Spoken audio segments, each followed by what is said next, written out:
WSB gets real about the lack of minority pilots in the country. Now, the first black-owned flight school in Gwinnett County is making history amid the national push to recruit more minority pilots. And People to People's Gwinnett County Bureau Chief Matt Johnson tells us about the efforts to break down barriers in this industry.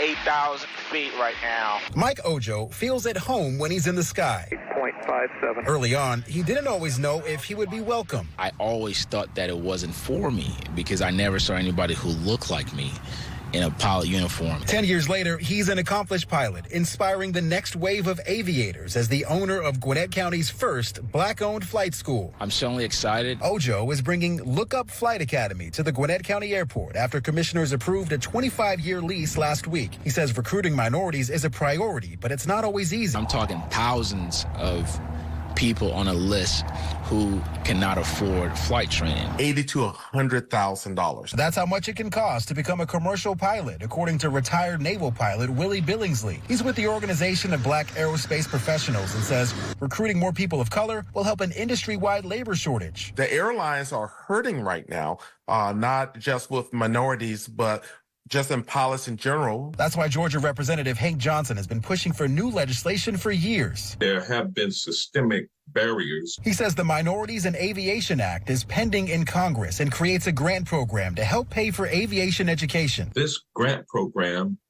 will help offset the cost for those looking to get the training so that they can enter the field. Meanwhile, Ojo says he's excited to hit the ground running this summer and share his love for being in the air. Once you get in, once you start flying, you're hooked.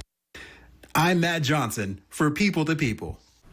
Ojo has a location in North Carolina and is expanding to Gwinnett County. His company is planning to rehab the building and open the doors by summer.